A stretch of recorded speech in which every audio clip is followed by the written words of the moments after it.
अब आप देखें कि हुक्मरान जमात के अंदर क्या चल रहा है। ये जो चाबी वाले खिलौने हैं वो तो ये बात नहीं करते, लेकिन ख्वाजा साद रफ़ीक साहब ने बहुत बोल्ड एक ट्वीट किया है ख्वाजा, और इससे अंदाज़ा होता है कि हुकूमत के अंदर क्या चल रहा है। ख्वाजा साद रफ़ीक कहते हैं कि सरदार अख्तर मेंगल का कौमी असम्बली से इस्तीफ़ा वफाक के लिए बुरा शगुन है। आइन के तहत इंतखाबी, जमहूरी और सियासी अमल में हिस्सा लेने वाले मुस्तनद बलोच सियासतदान का कौमी असम्बली से इस्तीफ़ा तशवीशनाक है। इस इस्तीफ़े को मौखर किया जाए और उनसे बात की जाए।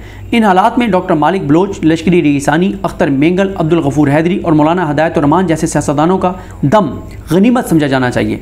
इनकी सख्त बातें संजीदगी से सुनी जाएँ और आइनी इंतखाबी सियासत करने वालों का साथ हासिल किया जाए।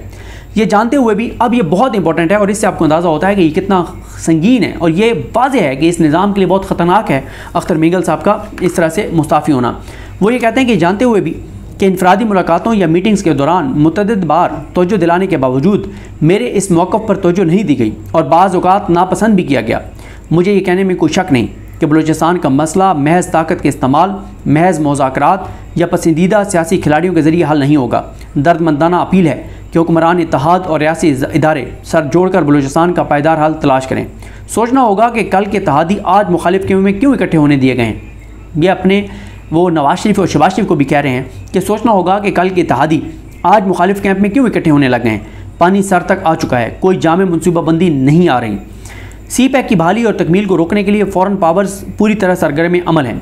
तशद्दुद और दहशतगर्दी की नई लहरें उसका शाखसाना है, मगर इसके तोड़ के लिए काबिल अमल मुश्तरका सियासी और अस्करी हिकमत अमली का फुकदान नज़र आता है।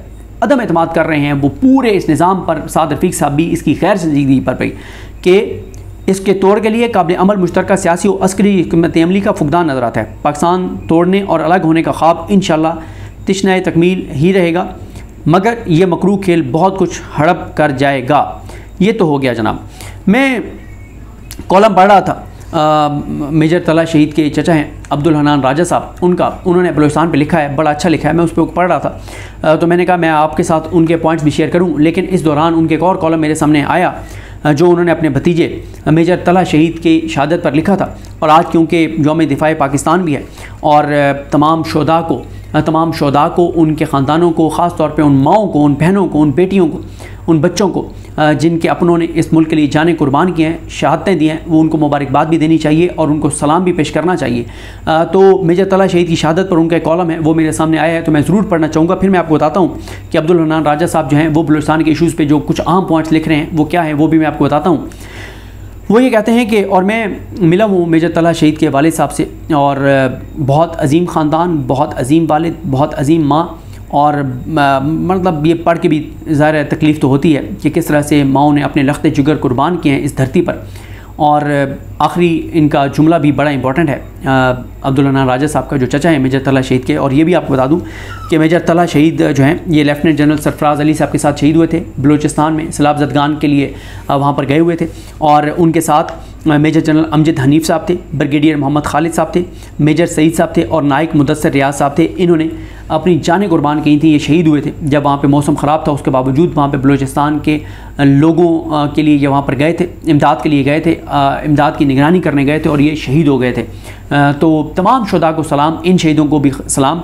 और ये उनकी शहादत के बाद जो कॉलम लिखा था उनके चचा अब्दुल हनान राजा साहब ने, वो ज़ाहिर है उस दर्द को, उस तकलीफ़ को, उस कर्ब को, उन हालात को करीब से वो देख रहे थे जो उनके अपने एक जिस्म का हिस्सा उनके भतीजे जो हैं वो शहीद हुए थे। तो वो ये लिखते हैं कि हादसे की इतला के बाद रावलपिंडी बहरिया टाउन में शहीद तलहा के घर अजीज़ो अकारिब के साथ साथ पाक फ़ौज के अफसरान की आमद का सिलसिला भी शुरू हो गया। जब बेस कमांडर ने शहीद के वालिद अब्दुल मनान को मेजर तलहा की शहादत पर मुबारकबाद पेश की तो शहीद के वालिद ने कमाल हौसले के साथ न सिर्फ मुबारकबाद वसूल की बल्कि शहीद के वालिद का रुतबा मिलने पर अल्लाह के हजूर अपनी इस नेमत पर इस्तकामत की दुआ की।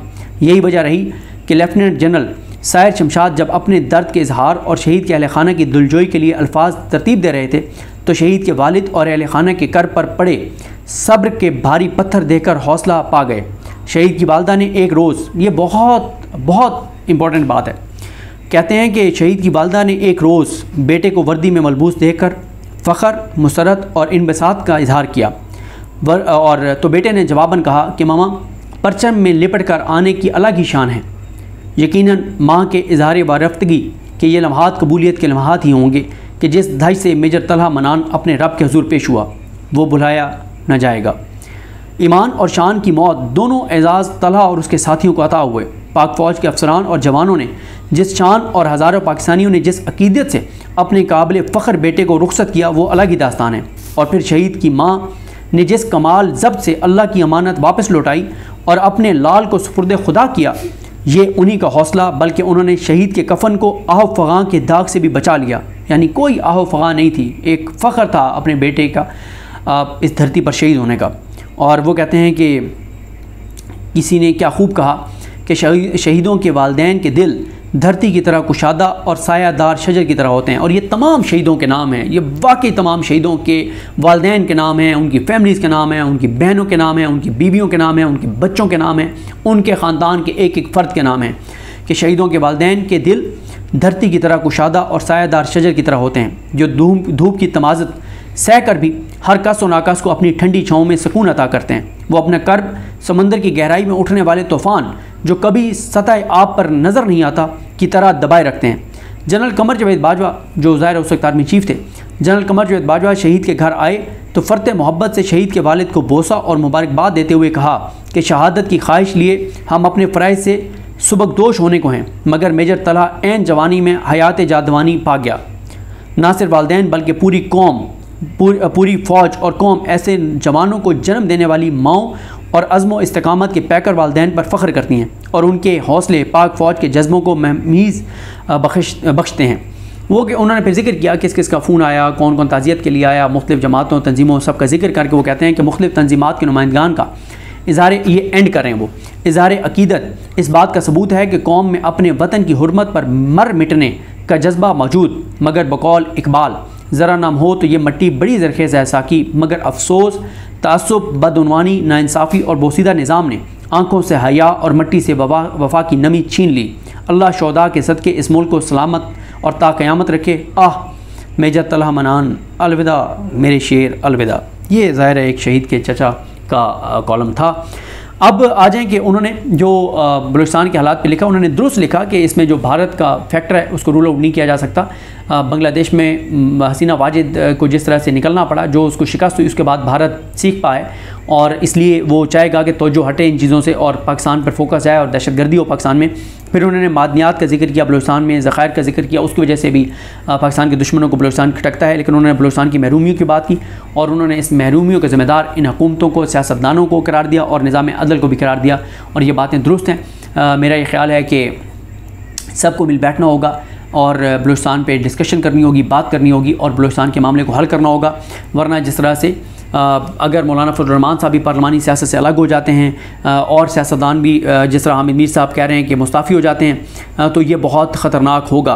लेकिन ये सारी जो चीज़ें हैं, मुझे बहरहाल जो है वो वाज़े तौर पर नज़र आ रहा है कि ये जो हुकूमत है, ये जो डिसग्रेस्ड असम्बली है, मुझे इस का ख़ात्मा नज़र आ रहा है। ख़तरनाक इशारे नज़र आ रहे हैं, सूरत हाल भी गंभीर नज़र आती है और ये वाज़ेह है कि मज़ीद इस्तीफ़े आ सकते हैं। और बहरहाल निज़ाम के लिए ख़तरनाक सूरत हाल है। निज़ाम के लिए ख़तरनाक होना अच्छी बात है कि ये जुल्म जबर का निज़ाम ख़त्म हो, लेकिन पाकिस्तान के लिए, पाकिस्तान की बका और सलामती के लिए कोई ख़तरनाक इशारे होना ये ठीक नहीं है। अल्लाह ताला पाकिस्तान को, अपने हमारे इस मुल्क को, हमारे इस वतन को, हमारी इस धरती को सलामत रखे, ताक़यामत रखे। लोग मैटर नहीं करते, मुल्क, वतन, धरती। लोग से मुराद ये है कि आज ये सियासतदान ख़ुद को नागुज़ीर समझ रहे हैं, तो ये ख़ुद को नागुज़ीर ना समझे, ये मैटर नहीं करते, इनकी कोई हैसियत और औकात नहीं है। तो इसलिए इस्टेब्लिशमेंट को भी ये देखना होगा कि इस तरह की डिसक्रेडिट किस्म की जो जमात है उसको इक़्तिदार में रखने की बजाय मुल्क को और मुल्क के मफाद को 25 करोड़ लोगों को देखें और इस हुकूमत की सपोर्ट को ख़त्म करें, ताकि हुकूमत घर जाए और आवामी नुमाइंदा हुकूमत आए और वो आवाम के मसाइल हल करे और बलूचिस्तान के मसाइल को हल करे। और जिस तरह से उन्होंने सलार खान काकड़ ने और एहसन यार ने कहा था कि यहाँ पे हकीकी फॉर्म 45 की हुकूमत आनी चाहिए, आवाम के वहाँ पे लापता अफराद का मसला हल होना चाहिए, लोगों के दुख दर्द को सुनना चाहिए, महरूमियाँ ख़त्म होनी चाहिए, वसाइल बेहतर होने चाहिए, ये सारी चीज़ें होनी चाहिए ताकि बलूचिस्तान को आगे बढ़ाया जा सके। और असम्बली में सलार खान काकड़ को भी आना चाहिए, अख्तर मेंगल साहब को भी रहना चाहिए, सलार खान काकड़ को भी आना चाहिए, सदाम तरीन को भी आना चाहिए, हकीकी नुमाइंदों को आना चाहिए और सरफराज भुट्टी जैसे चाबी वाले खिलौनों को घर भेजना चाहिए, हकीकी नुमाइंदा जमातों को वहाँ पर इक़्तिदार देना चाहिए ताकि बलूचिस्तान के मसाइल हल हों। मुझे अपने दुआ में याद रखें। अल्लाह करीम हम सबका हामी नासर हो। अल्लाह हाफ़िज़।